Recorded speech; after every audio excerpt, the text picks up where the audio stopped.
দিয়ে বলে, যুবক, কলেমা পড়ে মুসলমান হয়ে গেলে আমার যদি চক্ষু ভালো হয়ে যায়, আমি একবার দুইবার নয়, আমি অনেকবার হাজারবার কলমা পড়তে রাজি আছি, আমার কোনো অসুবিধা নাই। যুবক বলে, তাহলে তুমি পড়ে নাও, কলেমা পড়ে নাও। রে যুবক, আমি কলেমা পড়ে নিব, আমার কোনো অসুবিধা নাই, আমার কোনো সমস্যা নাই। এমনি লোকটা যখন কলমা পড়ে নিয়েছে, এমনি যুবক মহান আল্লাহর কাছে হাত তুলে দরখাস্ত শুরু করেছে, প্রভু গো, সর্বময় ক্ষমতার মালিক তুমি, মেহেরবানি করে আল্লাহ তার চক্ষুটা ভালো করে দাও। হাত তুলে যুবকটা আল্লাহর কাছে দরখাস্ত করতে দেরি হয়েছে, আমার মহান আল্লাহ ওই লোকটার চক্ষু ভালো করে দিতে একটা সেকেন্ডও দেরি হয় না। এখন শুনবায়রা, লোকটা যখন সুস্থ হয়ে গেছে, বাদশার দরবারে গিয়ে হাজির হয়ে গেল। বাদশা ডাক দিয়ে বলে, তুমি একজন বান্ধব ছিলা, তোমার চোখ কে খুলে দিয়েছে? এমনি লোকটা বলে, আমার চোখ আর কেউ খুলে দেয় নাই, একজন দিয়েছেন যিনি তোমাকে সৃষ্টি করেছেন, আমাকে সৃষ্টি করেছেন, যিনি সাত আকাশ, সাত জমিন, চন্দ্র, সূর্য, গ্রহ, নক্ষত্র, পাহাড়, পর্বত, নদী, নালাগুলা সৃষ্টি করেছেন, উনি আমার চক্ষু ভালো করে দিয়েছেন। জোরে সরে বলেন, সবগুলা সৃষ্টি করেছেন কে? আরো জোরে বলেন।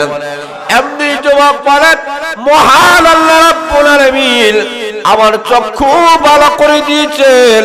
বাদশা ডাক দিয়ে বলেন, হতে পারে না, আমি না খোদা, তুমি কাকে খোদা বলে ডাক দাও?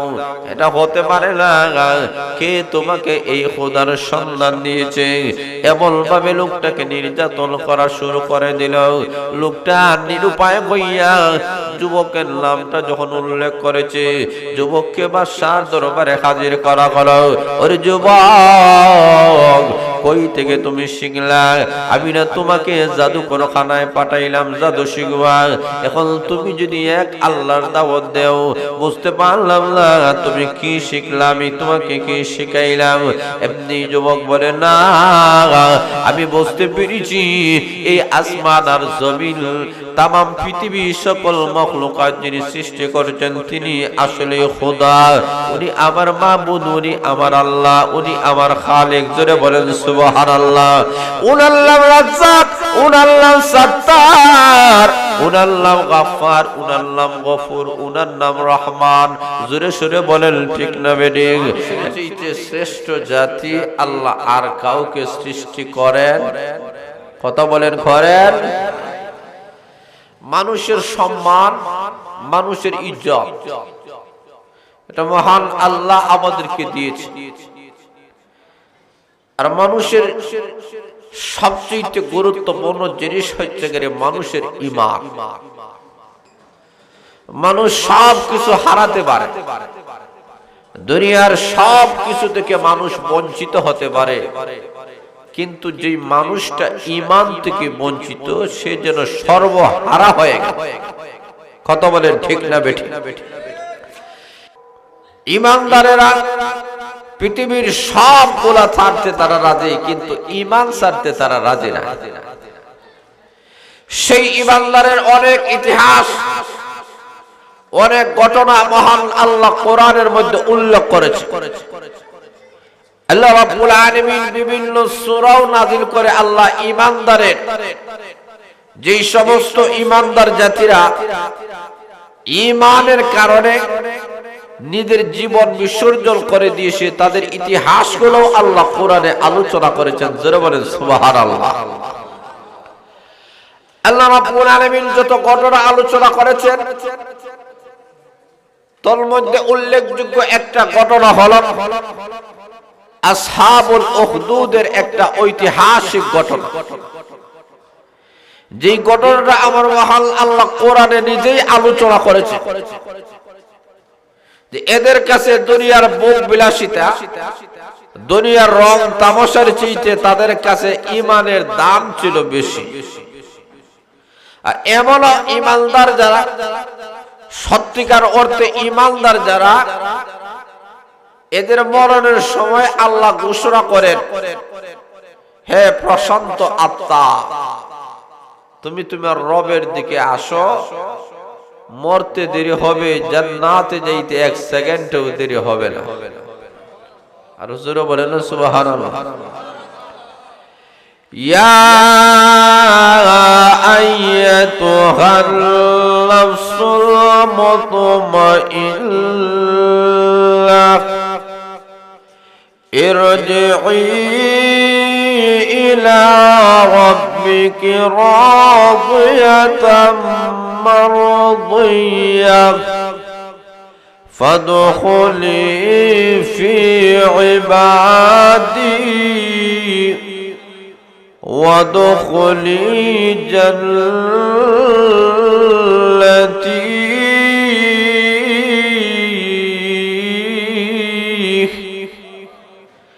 আল্লাহ রাব্বুল আলামিন ঘোষণা করেন, হে প্রশান্ত আত্মা।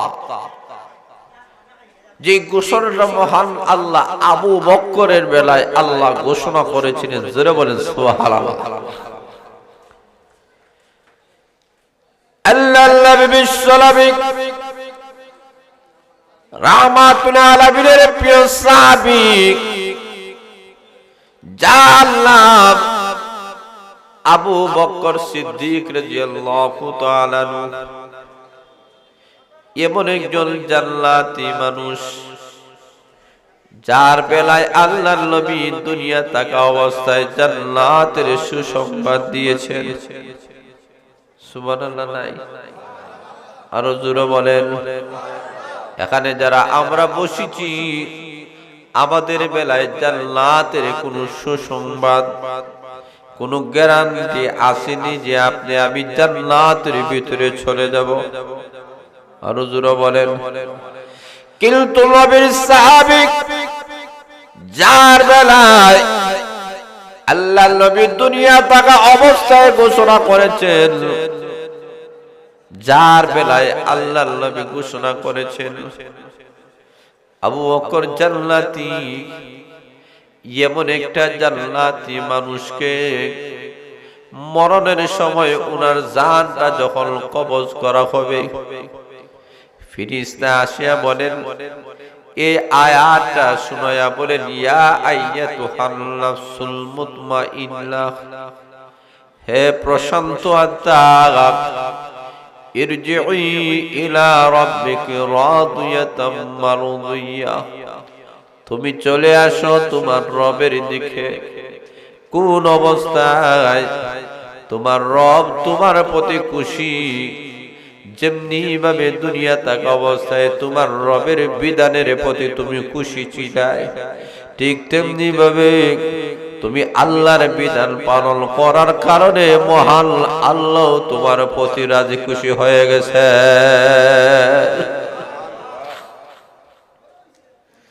রে জান্নাতি বান্দা, সব গম্ভীর হয় না, ঘাবড়াবা না, চিন্তা করবা না। দুনিয়ার জীবনের পরে যে খবর জগতে তোমাকে রাখা হবে, কবর এমন একটা জগৎ, আমরা তো মনে করি কবরে যেখানে রাখা হয় 3.5 হাত, এটাকে আমরা কবর মনে করি। আসলে কিন্তু এটা কবর নয়। কবর বলতে আলাদা একটা জগৎ, আলমে বরজখ যেটাকে বলা হয়, এত বিশাল বড় একটা জগৎ। চোখ তুলে যদি মানুষেরা তাকায়, চোখের দৃষ্টি এমন জায়গায় পড়বে। আল্লাহর নবী বিশ্ব নবী রাহমাতুল আলামিন বলেন, এটা অন্য একটা জগৎ।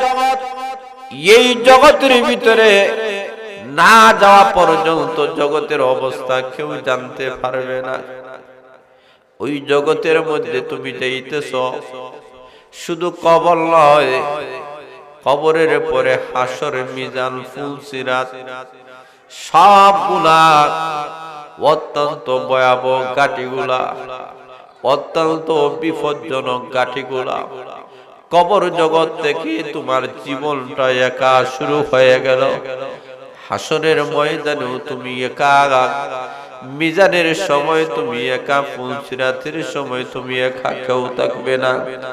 কাজেই তোমার টেনশন নাই, কারণ তুমি তো দুনিয়া থাকা অবস্থায় তোমার রবের হুকুম মোতাবেক তুমি চলেছিলে। এই কারণে আসরে জান্নাতের দিকে তুমি আসো। তুমি কবর জগতে যাইতে দেরি হবে, ওই জগৎটাকে ফেরেশতাদের মাধ্যমে জান্নাতের বাগান বানাইয়া দিতে একটা সেকেন্ডও দেরি হবে না। তুমি সেই জগতের জন্য কোনো টেনশন নাই। আল্লাহ তাখাফু ওয়ালা তাহজানু, তোমার ভয়ের কোনো কারণ নাই, টেনশনের কোনো কারণ নাই। এমন একটা জগতের দিকে নিয়ে যাওয়া হইতেছে। আল্লাহর নবী বলেন, ঈমানদার লোকটা যখন মারা যায়, আমার মহান আল্লাহ জান্নাত থেকে রেশমি কাপড় দিয়া 500 রহমতের ফেরেশতা ওরা আসিয়া এমন ভাবে তার জালটা কবজ করে। বিশ্বনবী উদাহরণ দিয়ে বলেছেন, কলসি থেকে পানি ঢালতে যেমন কোনো অসুবিধা হয় না, যেমনি ভাবে একটা হাইয়ের ভিতরে যদি কোনো চুল পরে যায়, ওই চুলটা বাহির করতে যেমন কোনো অসুবিধা হয় না, কোনো সমস্যা হয় না, ঈমানদারের জানটা বাহির করতে ওই রকম কোনো কষ্ট হয় না। কেন কষ্ট হয় না? কারণ আল্লাহ নবী ঘোষণা করেছেন, ওই মরণের সময় আমার মহান আল্লাহ রাব্বুল আলামিন, তার বেলায় মহান আল্লাহ রাব্বুল আলামিন এমন ভাবে একটা সহযোগিতা করেন। কেমন সহযোগিতা উল্লেখ করা হয়েছে? মানুষের যখন মরণের সময় যখন গনায়া আসে, এখন জানটা কবজ করা হবে, আমার মহান আল্লাহ রাব্বুল আলামিন ওই সময় লক্ষ্য করে দেখেন, এই সময় তার কিন্তু মহা বিপদ। ওই সময় শয়তান তার মরা মা, তার মরা বাবার সুরত ধারণ করিয়া তার সামনে আসে, আসিয়া বলে, রে বান্দা, তুমি এখন এমন একটা জগতের দিকে যাইতেছ, তুমি যে বিশ্বাস করেছো আল্লাহ আছেন, আমরা বিশ্বাস করি একজন আছেন, তার নাম, আরো জোরে বলেন, তুমি যে কোরআন বিশ্বাস করেছো, তুমি যে জান্নাত জাহান্নাম বিশ্বাস করেছো, আমরা মরা মা মরা বাবা মরিয়া ওই জগৎগুলা দেখিয়ে এসেছি। আমরা বললাম, রে বাবা, আসলে কবর বলতে কিছুই নাই, পরকাল বলতে কিছু নাই, আল্লাহ বলতে কিছু নাই। নাউজুবিল্লাহ নাই। আরো জোরে বলেন, আল্লাহ আছেন। আরো জোরে বলেন, আমরা তোমাকে বলতেছি, তুমি তো দেখো নাই, আমরা সচক্ষে দেখে এসেছি। এমনি লোকটা টেনশনের মধ্যে পড়ে যাবে। আমরা শুনলাম হাসর নাসর মিজান ফুলসিরাত পরকাল সবগুলো আছে। এখন আমার মা বাবা বলতেছে যে পরকাল কিছুই নাই, হাসর নাসর মিজান ফুলসিরাত নাই। আমরা কার কথা মানবো? উলামায়ে কেরামের কথা মানবো না আমার জন্মদাতা মা বাবার কথা মানবো? এমন একটা টেনশনের মধ্যে সন্তান মানুষটা যখন পড়ে যাবে, এমনি আমার মহান আল্লাহ বলেন, ওই সময় লোকটা যদি ঈমানদার হয়, আল্লাহ ওয়ালা হয়, এমনি আমার মহান আল্লাহ 500 রহমতের ফেরেশতা যখন নাজিল করে দিবে, এরা আসিয়া বলবে, আসলে তোমার মরা মা, তোমার মরা বাবা নয়, এরা হয়েছে মিস্টার ইবলিস। জোরে বলেন ঠিক না বেঠিক? ওরা আসিয়া যখন বলবে তখনই বুঝতে পারবে আসলে এরাই তো শয়তান, আমার ঈমান নষ্ট করতে চায়। তাহলে লক্ষ্য করে দেখেন, মরণের সময় সবচেয়ে ভয়ঙ্কর একটা বিপদ, সেই বিপদটা হলো আমার ঈমানটাকে ছিনিয়ে নেওয়ার জন্য শয়তান চেষ্টা করবে। এমত অবস্থায় আপনার আমার যদি ঈমান ভালো হয়, আল্লাহ ওয়ালা হয়ে যদি মরতে পারি, তাহলে ফেরেশতা আসার সাথে সাথে আমরা বুঝতে পারবো এরা আমার মরা মাও নাই, আমার মরা বাবা নাই। তখন ঈমানদার অবস্থায় মরব। ঈমানদার অবস্থায় যদি আপনি আমি মারা যাই, আল্লাহর তৈরি জান্নাতের মেহমান আমরা হয়ে যাব। এই কারণে প্রশান্ত আত্মা নিয়ে যেতে হবে। আবু বকর সিদ্দিক রাদিয়াল্লাহু তাআলা যাকে মহান আল্লাহ রাব্বুল আলামিন ফেরেশতার মাধ্যমে আহ্বান করেছেন, হে প্রশান্ত আত্মা, আসো তোমার রবের দিকে আসো। কারণ আমরা প্রত্যেকটা মানুষ মরতে হবে, মরণের পরে আমাদেরকে আল্লাহর কাছে যেতে হবে, তামাম জিন্দেগির হিসাব আল্লাহর কাছে দিতে হবে। জোরে বলেন ঠিক না বেঠিক? এই কারণে আল্লাহ রাব্বুল আলামিন বলেন, ও দুনিয়ার মানুষেরা, তোমার বডি নষ্ট হয়ে যাবে, এই বডির কোনো দাম নাই, এই অঙ্গ প্রত্যঙ্গের কোনো দাম নাই। অথচ আমি মহান আল্লাহ তোমাকে এমন সুন্দর করে অবয়ব দিয়েছি, এমন সুন্দর করে বানিয়েছি, পৃথিবীর কোন মাখলুকাতকে এমন সুন্দর করে আমি আল্লাহ বানাই নাই। আরে বান্দা বান্দি, এত সুন্দর করে আমি আল্লাহ বানিয়েছি, তোমার জীবন আর যৌবন তো আমি আল্লাহ দিয়েছি, কেউ দেয় নাই। আমাদের জীবন আর যৌবন দিয়েছেন কে? আরো জোরে বলেন। এই কারণে জীবন আর যৌবনকে মূল্যায়ন করতে হবে। জীবনের সময়গুলো যদি শেষ হয়ে যায়, এই সময় আর কখনো ফিরে পাওয়া যাবে না। জীবনের গুরুত্বপূর্ণ সময় হলো যৌবন কাল। জোরে বলেন ঠিক না বেঠিক? এই কারণে যৌবন কালটাকে মূল্যায়ন করতে হবে। এমন দুনিয়াতে অনেক যুবকেরা দুনিয়া থেকে চলে গেছে, যেই যুবকেরা নিজের জীবনের সবগুলা ছাড়তে রাজি আছে, কিন্তু ঈমান ছাড়তে কখনো রাজি না। কথা বলেন ঠিক না বেঠিক? অনেক যুবক এই দুনিয়া থেকে চলে গেছে। এর মধ্যে একটা যুবকের আলোচনা আল্লাহ কোরআনের মধ্যে করেছেন, যে যুবকটাকে, সেই যুগের একটা বাদশা ছিল, বাদশার দরবারে একটা জাদুকর ছিল। জাদুকর যখন বৃদ্ধ হয়ে গেল, বাদশাকে বলে আমি আর বেশি দিন বাঁচবো না, কাজে একটা যুবককে আমার দরবারে পাঠিয়ে দাও, যাকে আমি জাদু বিদ্যা শিক্ষা দিব, আর পরবর্তীতে সে তোমাকে সহযোগিতা করবে দেশ পরিচালনা করার বেলায়। বাদশাহ একটা যুবককে সিলেক্ট করে ওই জাদুকরের কাছে বলে যে সকাল সন্ধ্যা তার কাছে যাইবা।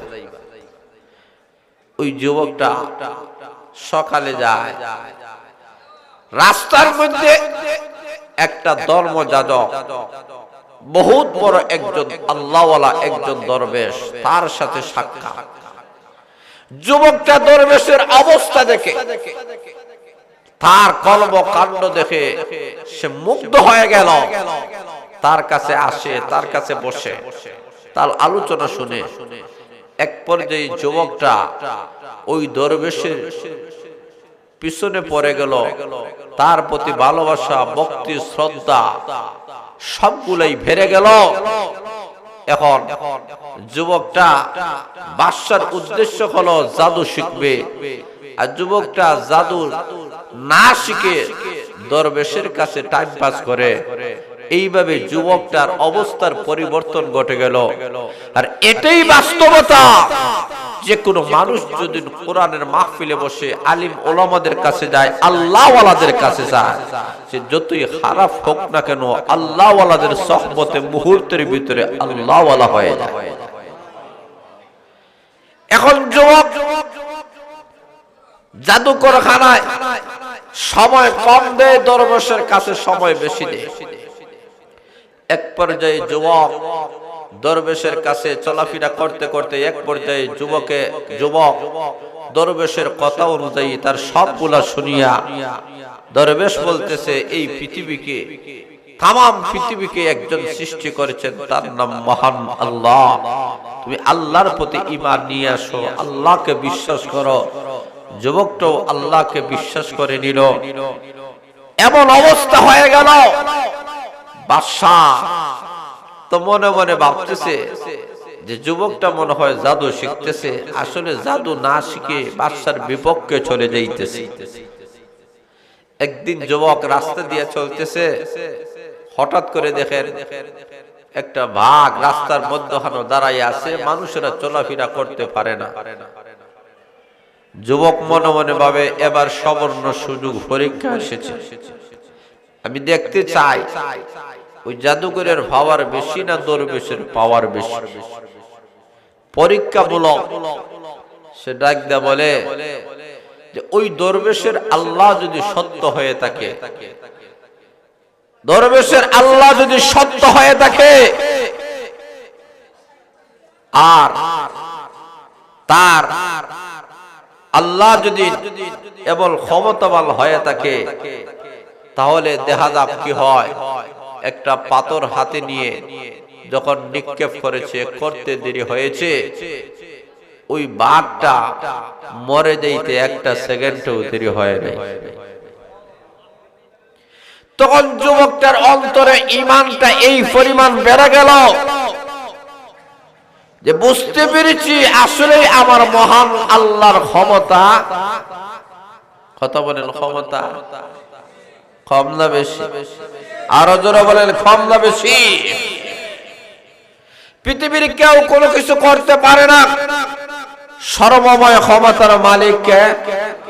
আরো জোরে বলেন না, কে? তখন তার মধ্যে মহান আল্লাহ এমন একটা ইমানি নূর আল্লাহ দান করেছেন, এমন ক্ষমতা দান করেছেন, কোন জন্মান্ধ যদি তার কাছে আসে, সে আল্লাহর হুকুমে ভালো করে দেয়। জোরে বলেন সুবহানাল্লাহ। কোন কুষ্ঠ রোগী যদি আসে, হাত বুলায় দেয়, লোকটা সুস্থ হয়ে বাড়িতে যাইতে দেরি হয় না। এখন লোকটা এমন আল্লাহ ওয়ালা হয়ে খারাপ,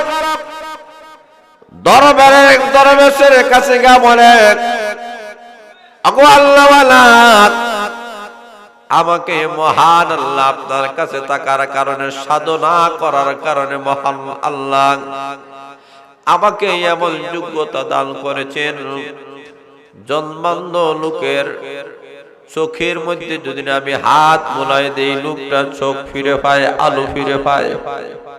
কুষ্ঠ রোগীকে যদি আমি হাতটা বুলাই দেই, লোকটা ভালো হয়ে যায়। এমন ভাবে মহান আল্লাহ তার মধ্যে একটা যোগ্যতা সৃষ্টি করে দিলেন, তার ইমানের স্পিডটা আরেকটু বেড়ে গেল।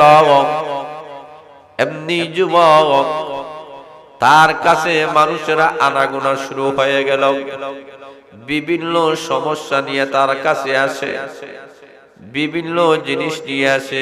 আর যুবক মহান আল্লাহর উপরে ভরসা করে যখন ফু দেয়, মহান আল্লাহ রাব্বুল আলামিন তার ক্ষমতায় এই যুবকের যোগ্যতার মাধ্যমে আল্লাহ তাকে ভালো করে দেয়, সমস্যাগুলো সমাধান করে দেয়।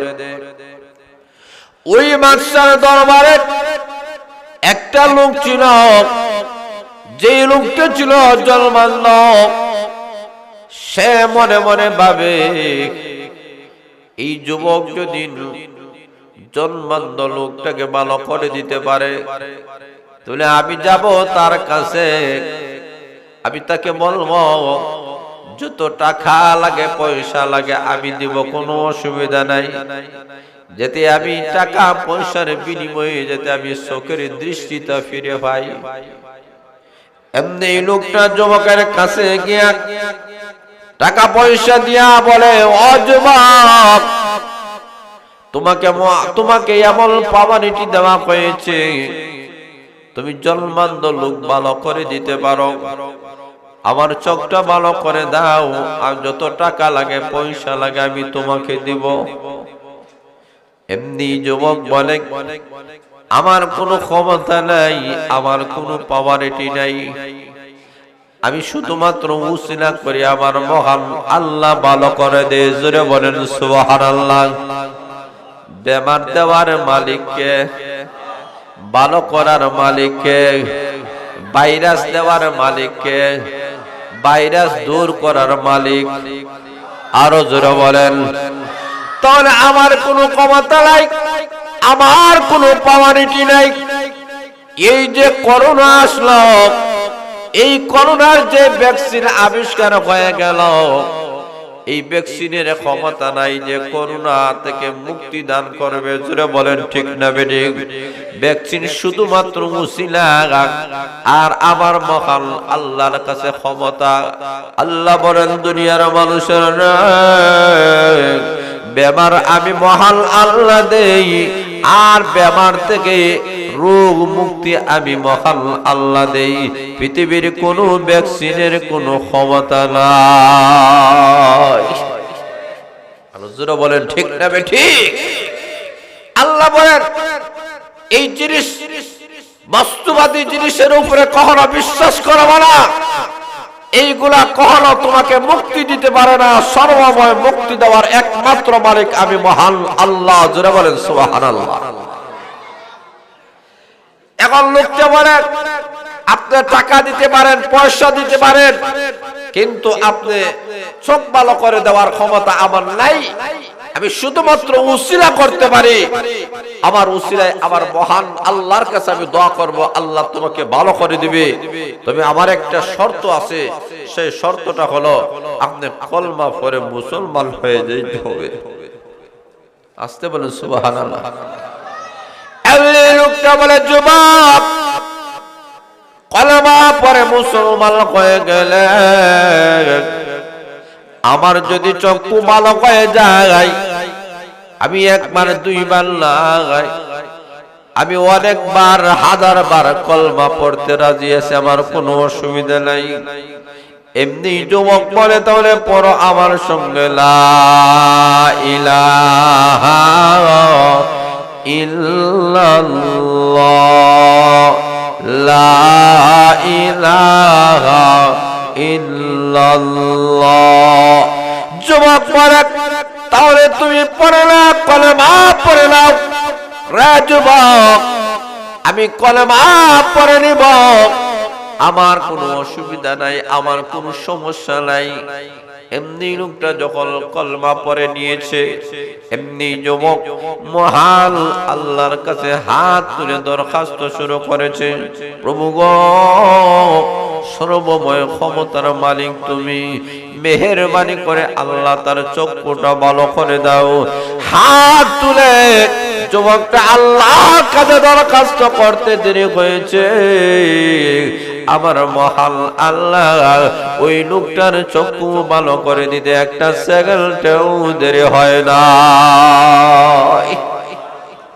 এখন শুনবায়েরা, লোকটা যখন সুস্থ হয়ে গেছে, বাদশার দরবারে গিয়ে হাজির হয়ে গেল। বাদশা ডাক দিয়ে বলেন, তুমি একজন মান্দ ছিলা, তোমার চোখ কে খুলে দিয়েছে? এমনি লোকটা বলে, আমার চোখ আর কেউ খুলে দেয় নাই, একজন দিয়েছেন, যিনি তোমাকে সৃষ্টি করেছেন, আমাকে সৃষ্টি করেছেন, যিনি সাত আকাশ, সাত জমিন, চন্দ্র, সূর্য, গ্রহ, নক্ষত্র, পাহাড়, পর্বত, নদী, নালাগুলা সৃষ্টি করেছেন, উনি আমার চক্ষু ভালো করে দিয়েছেন। জোরে সরে বলেন, সবগুলা সৃষ্টি করেছেন কে? আরো জোরে বলেন। এমনি জবাব বলেন, মহান আল্লাহ রাব্বুল আলামিন আমার চক্ষু ভালো করে দিয়েছেন, বাদশা ডাক দিয়ে বলেন হতে পারে না, আমি না খোদা, তুমি কাকে খোদা বলে ডাক দাও? এটা হতে পারে না, কে তোমাকে এই খোদার সন্ধান দিয়েছে? এমন ভাবে লোকটাকে নির্যাতন করা শুরু করে দিল। লোকটা নিরুপায় হইয়া যুবকের নামটা যখন উল্লেখ করেছে, যুবককে বাদশার দরবারে হাজির করা হলো। ওরে যুবক, কই থেকে তুমি শিখলা? আমি না তোমাকে জাদুকরখানায় পাঠাইলাম জাদু শিখবা। এখন তুমি যদি এক আল্লাহর দাওয়াত দেও, বুঝতে পারলাম না তুমি কি শিখলা, আমি তোমাকে কি শিখাইলাম। এমনি যুবক বলে, না আমি বুঝতে পেরেছি এই আসমান আর জমিন তামাম পৃথিবী সকল মখলুকাত যিনি সৃষ্টি করেছেন তিনি আসলে খোদা। উনি আমার মাবুদ, উনি আমার আল্লাহ, উনি আমার খালিক। জোরে বলেন সুবহানাল্লাহ। উনার নাম রাজ্জাক, উনার নাম সাত্তার, উনার নাম গাফফার, উনার নাম গফুর, উনার নাম রহমান। জোরে সুরে বলেন ঠিক না বেঠিক? এমনি লক্ষ্য করে দেখেন যুবকটা আল্লাহর কথা যখন বলা শুরু করেছে, এমনি বাদশা বলে, না তোমাকে তো আর দুনিয়াতে রাখবো না, তোমাকে মেরে ফেলবো। কিছু সংখ্যক লোককে দিয়ে ডাক দেয়া বলে তাকে নিয়ে যাও পাহাড়ের উপরে, পাহাড়ের উপর থেকে যুবকটাকে নিক্ষেপ করবা। এমনি যুবকটা মারা যাইবে, যুবকটা মরবে, তার নাম নিশানা দুনিয়াতে থাকবে না। লোকেরা নিয়ে পাহাড়ের উপরে যখন চলে গিয়েছে তাকে নিক্ষেপ করবে। লোকটা পড়ে না, সাথী সঙ্গী যারা ছিল সব গোলা মরে ছাই খাই হয়ে গেল। যুবকটা যখন ফিরে আসলো, এবার বাদশা বলে, না এই অবস্থায় তো যুবককে মারা যাবে না, তাহলে সাগরের মধ্যে দিয়ে নিয়ে যাও, সাগরের মধ্যখানে নিক্ষেপ করে চলে আসবার। লোকেরা তাকে নিয়ে গেল, সাগরের মধ্যখানে নিক্ষেপ করতে চায়, কিন্তু লোকটা পড়ে না। যারা চিরসাথী সঙ্গী সবাই পরে মারা যায়, যুবকটা কিন্তু মরে না, কারণ মারার মালিককে। আরো জোরে বলেন, আমার মহান আল্লাহ রাব্বুল আলামিনের এমন ক্ষমতা, পৃথিবীর সকল মানুষ ঐক্যবদ্ধ হইয়া যদি কাউকে মারতে চায়, আল্লাহ বলেন কাউকে মারা কখনো সম্ভব নয়। আমি আল্লাহ যদি কাউকে জিন্দা রাখতে চাই, আর যদি আল্লাহ কাউকে মারতে চায়, পৃথিবীর সকল মানুষগুলা যদি ঐক্যবদ্ধ হয়, পৃথিবীর সকল মানুষ ঐক্যবদ্ধ হয়, ওই মানুষকে কখনো রাখা সম্ভব। আরো জোরে বলেন। এখন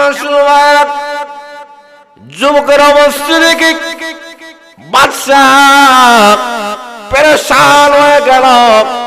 ওরে যুবক, এতই ক্ষমতা এতই পাওয়ার, এটি আর তোমাকে খেয়ে দিল কেউ নাই, একজন দিয়েছেন, তার নাম মহান আল্লাহ। আমার আল্লাহ আমাকে দিয়েছেন এমন পাওয়ারিটি, এমন ক্ষমতা। এবার বাদশা বলেন, তাহলে আমি তোমাকে মারতে চাই, কারণ তোমার মাধ্যমে মানুষেরা কলমা পড়ে মুসলমান হয়ে যাবে।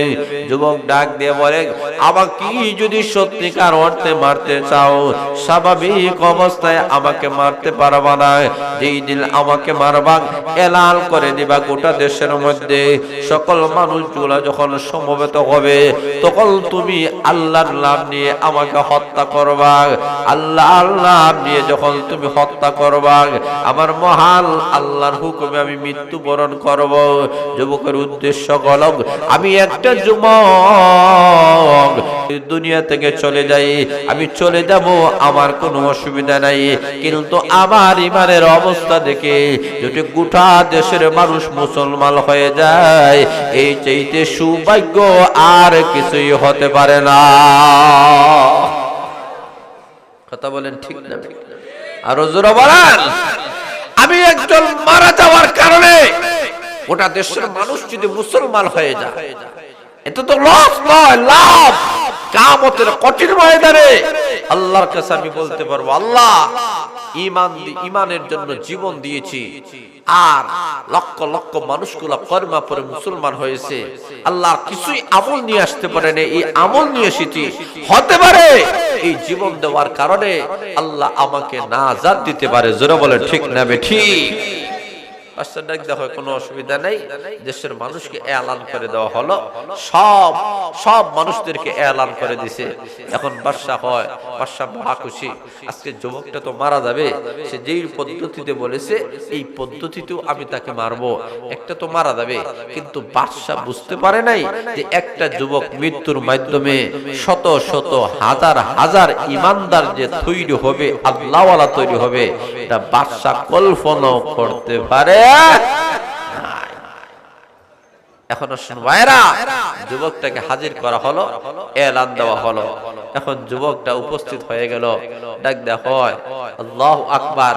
যুবকটা দেখেন লক্ষ্য করে, সেও তো একটা যুবক ছিল, আমরাও তো যুবক। কথা বলেন ঠিক না? আর হুজুরও বলেন, সেই যুবকটার অন্তরে ঈমানের এই পরিমাণ মহব্বত ছিল, ভালোবাসা ছিল। সেই যুবকটা বলে, আমার জীবন আমার যৌবন আমি বিসর্জন করে দিব, কিন্তু গোটা বিশ্বের মানুষ, গোটা দেশের মানুষ যাতে কলমা পড়ে মুসলমান হোক, এই রকম একটা দরদি মন মানসিকতা এই যুবকের ভিতরে থাকার কারণে মহান আল্লাহ এই যুবকের আলোচনাও আল্লাহ কোরআনে তুলে ধরেছেন। জোরা বলেন সুবহানাল্লাহ। ও যুবকেরা, আমরাই তো যুবক, আমরা তো সেই রকমই যুবক, আমাদেরকে তো আল্লাহ যৌবন কাল দিয়েছে।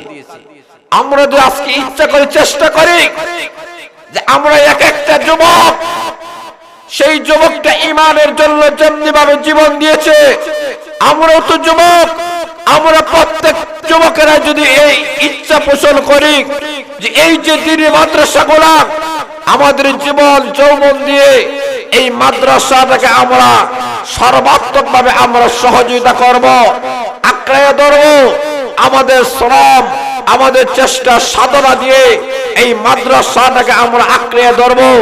আমরা যৌবনকালের এই যে টাকা পয়সাগুলো আমরা উপার্জন করতেছি, এই সম্পদগুলা এই মাদ্রাসার ছাত্রদের পিছনে আমরা খরচ করব, এই মাদ্রাসার জমিনের পিছনে, বিল্ডিং এর পিছনে, ওলামা ইকরামের পিছনে, ছাত্রদের পিছনে, বন্ডিং এর পিছনে, কুতুবপান্ডের পিছনে আমরা যদি ব্যয় করতে পারি, তাহলে একদিন আমরা যুবকরা দুনিয়াতে থাকবো না, কিন্তু কিয়ামত পর্যন্ত আমাদের নামগুলা স্বর্ণাক্ষরে করে লিপিবদ্ধ থাকবে। জোরা বলেন ঠিক না বেঠিক?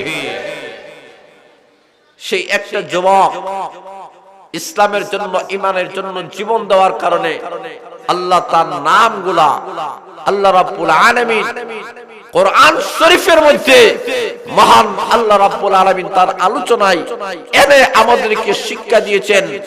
আল্লাহ উদ্বুদ্ধ করেছেন পৃথিবীর সকল যুবকদেরকে, ও যুবকেরা, আজকে তোমরা নেশার মধ্যে, আজকে তোমরা গান বাজনা, আজকে তোমরা ফেসবুক, আজকে তোমরা ইউটিউব, আজকে তোমরা টিকটকের মধ্যে লিপ্ত আছো, তোমরাই তো যুবক। তোমরা ইচ্ছা করলে একটা সমাজের অবস্থার পরিবর্তন ঘটাতে পারো, একটা ভালো সমাজ তৈরি তোমরাই করতে পারো, একটা প্রতিষ্ঠানের উন্নতি তোমরাই করতে পারো। এই শিক্ষাটা দেওয়ার জন্য মহান আল্লাহ অনেক যুগের অনেক যুবকের ইতিহাসগুলো আমাদের সামনে আল্লাহ তুলে ধরেছেন। জোরে বলেন সুবহানাল্লাহ। আল্লাহ রাব্বুল আলামিন আসহাবে কাফের 7টা যুবকের আলোচনা আল্লাহ করেছেন, যে 7টা যুবক ঈমান রক্ষা করতে গিয়ে গর্তের ভিতরে আশ্রয় নিয়েছিল। আল্লাহ রাব্বুল আলামিন তাদেরকে এতই সম্মান মর্যাদার অধিকারী করেছিলেন। আল্লাহ তাদের আলোচনা কেন তুলে ধরেছেন? যাতে কিয়ামত পর্যন্ত সকল যুবকদেরকে আল্লাহ শিক্ষা দিতে চায়। আমরা প্রত্যেকটা যুবকেরা এই রকম একটা মনের মধ্যে স্ফীত হবে যে আমার দ্বারা যেন ইসলামের একটা কাজ হোক, কোরআনের একটা কাজ হোক, দ্বীনি প্রতিষ্ঠানের একটা কাজ হোক।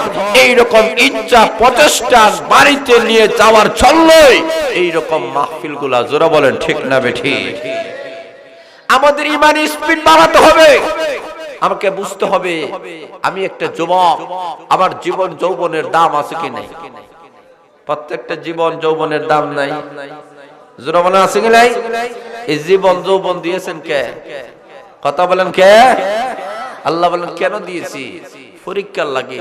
কে আমার গোলামি করো আর কে গোলামি করো না, কে ভালো আমল করো কে করো না, এই পরীক্ষার জন্য দুনিয়াতে আমি আল্লাহ জীবন আর যৌবন দিয়েছি। দিয়েছেন কে? রজুরা বলেন আল্লাহ বলেন الذي خلق الموت والحياة ليبلوكم أيكم أحسن عملا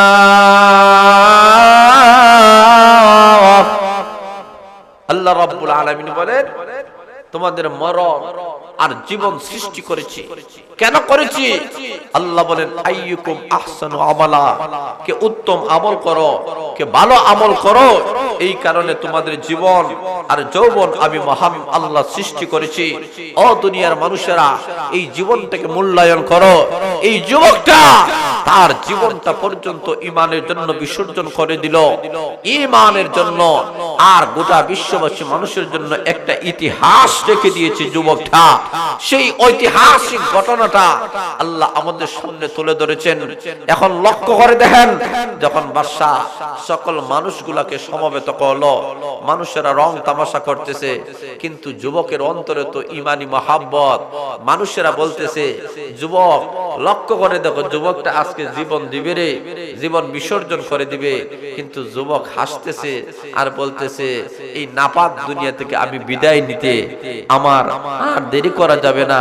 এই নাপাক দুনিয়া থেকে আমি বিদায় নিব, আর আমার আল্লাহর ভালোবাসায় আমার আল্লাহর দিদার নসিব হবে আল্লাহর তৈরি জান্নাতের ভিতরে। এমনি লক্ষ্য করে দিল বাদশাহ ডাক দিয়ে বলে, এখন তোমাকে মারা কবে? যুবক ডাক দিয়ে বলে, তুমি যদি আমাকে মারতে চাও, তীর যখন নিক্ষেপ করবা, তখন আমার মহান আল্লাহর নামটা উচ্চারণ করবা। আমার রবের নাম যদি তুমি উচ্চারণ করো, আমি তখনই মারা যাব, নতুবা আমি মারা যাব না। এখনো শুনো ভাইরা, তীর নিক্ষেপ করা হয়েছে।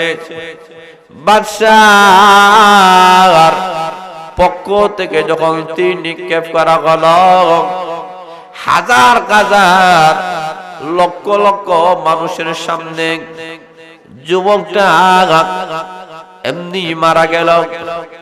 যুবকটা যখন মারা গেছে, উপস্থিত মানুষেরা বলে, না হতে পারে না, পৃথিবীতে কেউ তার জীবন কখনো দিতে পারে না। এই লোকটা যেহেতু আল্লাহর ভালোবাসায় জীবন দিয়েছে, এতে বোঝা গেল আমার মহান আল্লাহ একজন আছেন, যার হাতে সর্বময় ক্ষমতা। এমনি উপস্থিতির মধ্য থেকে 70,000 মানুষ কলমা পড়ে মুসলমান হয়ে গেল। এখন শুনো ভাইরা, তারা যখন মুসলমান হয়ে গেছে, বাদশা তেলে বেগুনে আরো জ্বলে উঠলো। এখন বলে, না হতে পারে না, তোমাদেরকে রাখা হবে না। একটা গর্ত খনন করো, গর্ত খনন করা হলো।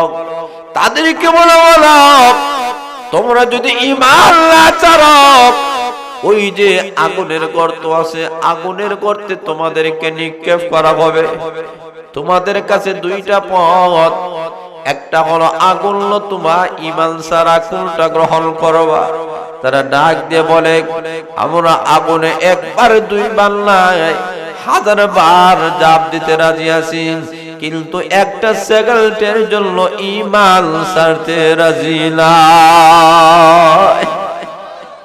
এইভাবে এক এক করে মুসলমানদেরকে যখন আগুনে নিক্ষেপ করা হল, এমনি একটা মা তার সন্তানগুলোকে এইভাবে আগুনে নিক্ষেপ করতেছে।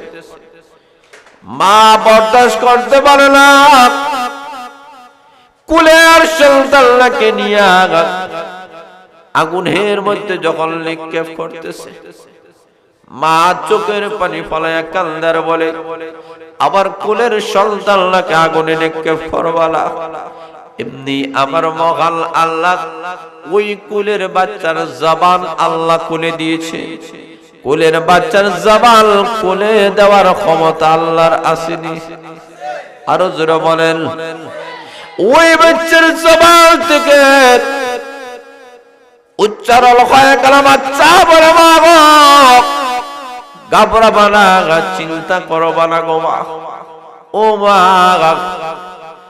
আমার জন্য কোনো টেনশন করবা না। যে আল্লাহর ভালোবাসায়, যে আল্লাহর মহব্বতে আপনি আমাকে আগুনে নিক্ষেপ করেছে, এটা আসলে আগুন নয়। বাহ্যিক ভাবে দেখতে দেখা যায় আগুন, কিন্তু পড়তে দেরি হয়। এই আগুনটা জান্নাতের বাগান হয়ে যাইতে একটা সেকেন্ডও দেরি হয় না। এখনো শুনবা, এইভাবে আগুনের মধ্যে নিক্ষেপ করা দেওয়া হলো। ইমানদার জাতিরা বলে, আমরা আগুনে পড়তে রাজি আছি, কিন্তু ঈমান তারা হয়তো কখনো রাখে যায়। তার কারণ হলো ইমানদার জাতিরা ভাবে এই দুনিয়ার আগুন, আগুন, এই আগুনের চাইতে ভয়ঙ্কর একটা আগুন আছে, যে আগুনটা হলো জাহান্নামের আগুন। এই আগুন অত্যন্ত ভয়াবহ। আল্লাহর নবী, বিশ্ব নবী রাহমাতুল আলামিন ঘোষণা করেছেন, জাহান্নামের আগুনটা অত্যন্ত ভয়াবহ। এমন আগুন রে, জাহান্নামের ভিতরে এখনো নেওয়া হয় নাই। 50,000 বছর, 500 বছর দূরত্ব রয়েছে। জাহান্নামের হিট শরীরের মধ্যে যখন লাগবে, নিচের ঠোঁট ছিদ্র হয়ে নিচে চলে যাবে, উপরের ঠোঁট ছিদ্র হয়ে উপর দিক দিয়ে উড়ে যাবে, জিহ্বাটা কুকুরের মতো বাইর হয়ে নিচে পড়ে যাবে। এমন একটা হিট জাহান্নামের, এখনো পর্যন্ত জাহান্নামের আগুনের ভিতরে দেওয়া হয় নাই। আল্লাহর নবী বলেন, জাহান্নামের আগুনে যখন নিক্ষেপ করা হবে, চামড়া গলে পচে যখন যাবে, জ্বলে যাবে, আল্লাহ নতুন করে আবার চামড়া দিবে, আবার শেষ হয়ে যাবে, আবার নতুন করে আল্লাহ চামড়া দিবেন। এমন ভয়াবহ জাহান্নামের আগুন। আল্লাহর নবী, বিশ্ব নবী রাহমাতুল আলামিন জাহান্নামের ভয়ে সব সময় কাঁদতেন। কেন কাঁদতেন? উম্মতদেরকে আল্লাহর নবী শিক্ষা দেওয়ার জন্য। ওর উম্মতেরা, তোমাদের সামনে জাহান্নাম থাকার পরে কিভাবে তোমরা ঘুমাও, কিভাবে তোমরা হাসো, কিভাবে তোমরা আরাম আয়েশ করো, তোমাদের কি ভয় নাই জাহান্নামের? এই কারণে সাহাবা ইকরাম ঘুমান না, সারা রাত আল্লাহর দরবারে কান্নাকাটি করেন। আল্লাহ, জাহান্নামের আগুন সহ্য করতে পারবো না। এই কারণে ইমানদারের কাছে দুনিয়ার আগুন তো আগুন নয়, জাহান্নামের আগুনের ভয় আছে। এই কারণে ইমানদারেরা বলে, গর্তের ভিতরে আমাদেরকে নিক্ষেপ করতে কোনো অসুবিধা নাই, কোনো সমস্যা নাই, আমরা জাহান্নামের আগুন কখনো বরদাস্ত করতে পারবো না। কারণ সেই আগুনটা অত্যন্ত ভয়াবহ। এই আগুন কখনো সহ্য করা যায়? দুনিয়াতে সামান্য আগুনে মোমের কাছে কোনো মানুষ যদি আঙ্গুল দেয়, কত ঘন্টা রাখতে পারবে? পারবেন? কয়েক মিনিট? জোরে বলে পারবেন? জাহান্নামের আগুন অত্যন্ত ভয়াবহ। দুনিয়ার আগুনে যদি কেউ পড়ে যায়, তো 1 মিনিট 2 মিনিট পরে লোকটা মারা যায়। জাহান্নামের আগুনে যখন নিক্ষেপ করা হবে, লোকটার মরণ হবে না। কেন? কারণ জান্নাতীদেরকে আল্লাহ জান্নাতে যখন ঢুকাইবে, জাহান্নামীদেরকে জাহান্নামে ঢুকাইবে, তখন তার আত্মা, তার রূহ এবং বডিটা আল্লাহ অ্যাডজাস্ট করে দিবে, আর বাহির হওয়ার কোনো সুযোগ নাই। যার কারণে জাহান্নামের শাস্তিটা যখন তার শরীরে লাগবে, রূহটা বাইর হইতে চাইবে, কিন্তু বাইর হওয়ার কোনো সুযোগ নাই। কেন? আল্লাহ বলেন সেখানে মরণ নাই। এই কারণে আল্লাহ বলেন, জাহান্নামীদেরকে যখন জাহান্নামে নিক্ষেপ করা হবে, তো তখন তারা মরার মতো মরতে পারবে না, বাঁচার মতো বাঁচতেও পারবে না। বাঁচার মতো বাঁচতে পারবে না এর মানে হলো এখানে কোনো সুখ শান্তি নাই। মানুষ বাঁচে সুখ শান্তির জন্য, সুখ শান্তি যদি না থাকে মানুষ বাঁচতে চায় না। যেহেতু সুখ শান্তি নাই এই কারণে বাঁচার মতো বাঁচতে পারবে না, আর মরার মতো মরতে পারবে না। যেহেতু মরণ নাই এই কারণে মরতে পারবে না। এই কথাটা বলেছেন কে? কথা বলেন না কে? আল্লাহ বলেন লা ইয়ামুতু ফিহা ওয়ালা ইয়াহইয়া। আল্লাহ বলেন এমন জাহান্নাম যেখানে মরার মতো মরতে পারবে না, বাঁচার মতো বাঁচতে পারবে না, এমন একটা জাহান্নাম যে জাহান্নামে তোমাদেরকে খাবার দেওয়া হবে জাক্কুম নামক ফল। জাহান্নামীরা হাজার বছর আল্লাহর দরবারে কান্নাকাটি করবে। আল্লাহ ডাক দেওয়া ফেরেশতা, এরা কি চায়? এরা খাবার চায়, জাক্কুম নামক ফল দেও। ফল দেওয়া হবে, মুখের ভিতরে নিবে, গলার মধ্যে আটকে যাবে, নিচের দিক দিয়ে যাবে না, উপর দিক দিয়ে উঠবে না। আর জাক্কুম ফল এমন বিষাক্ত হবে, আল্লাহর রাসূল বলেন সমস্ত শরীর বিষে বিষাক্ত হয়ে যাবে। তখন আরো হাজার বছর আল্লাহর দরবারে ডাকবে, আল্লাহর কাছে কান্নাকাটি করবে। হাজার বছর পরে আল্লাহ বলেন মালিক ফেরেশতা এরা কি চায়? বলে এরা পানি চায়। আল্লাহ ডাক দেয় জাহান্নামের নিচে যে রক্ত, যে ফুলগুলো আছে, যে চোখের পানিগুলো আছে, ওইগুলা গরম করে দেও তাদের সামনে। আল্লাহ তাদের সামনে দেওয়া হবে ইল্লা হামিমা ওয়া গাসসাকা, এটা গরম এবং গাসসাক, এইগুলা তার সামনে যখন দেওয়া হবে, লোকটা এই পানিটা মিনারেল ওয়াটার না গরম না ঠান্ডা এই দিকে লক্ষ্য করার মতো তার সুযোগ থাকবে না। মুখে যখন দিবে তখন গরমের কারণে পেটের মধ্যে গিয়ে নারী বুড়ি সব পুরা চূর্ণ বিচূর্ণ হইয়া পায়খানার রাস্তা দিয়ে বাইর হয়ে যাবে। তখন আল্লাহর কাছে দরখাস্ত করবে, আল্লাহ আর জাহান্নামের শাস্তি সহ্য হয় না, মেহেরবানি করে আমাদেরকে মৃত্যু দিয়ে দাও। আল্লাহ বলে মৃত্যুটাকে তো জবাই করে দিছি, তাদের সামনে জবাই করে দেওয়া হবে, আর কোনোদিন তোমাদের মরণ হবে না। এই যে জাহান্নামে তোমরা জ্বলতেছো চিরকাল এই জাহান্নামের আগুনে তোমরা জ্বলবা।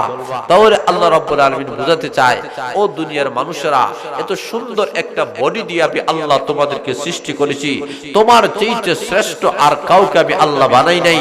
তোমার বডির চাইতে সুন্দর বডি আর কাউকে আমি আল্লাহ দেই নাই। তোমাকে সুন্দর বডি দিয়েছি।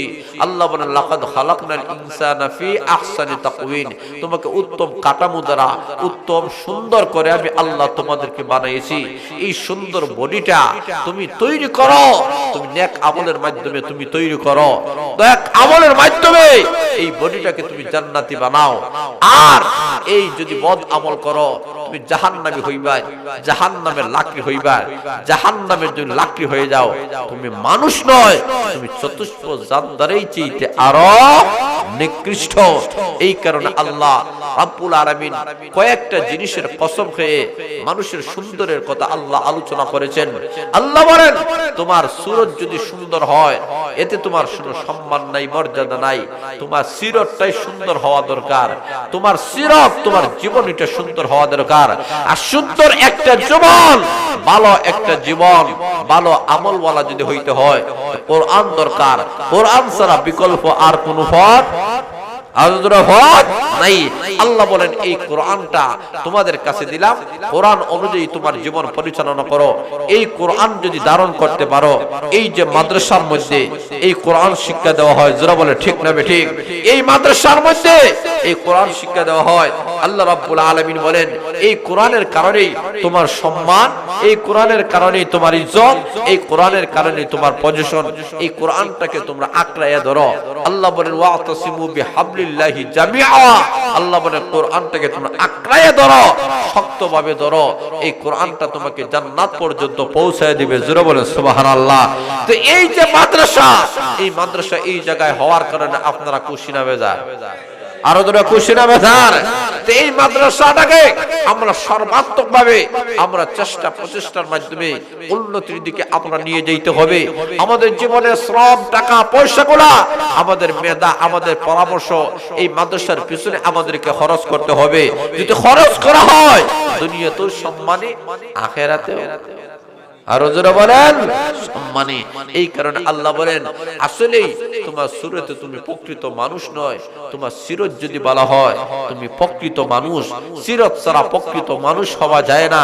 আবু জেহেল মানুষ ছিল, আবু লাহাব সুরতে মানুষ ছিল, ও আর বেঈমান কাফেররাও সুরতে মানুষ, কিন্তু সিরতে তারা মানুষ নাই, তাদের কাছে কোরআন নাই।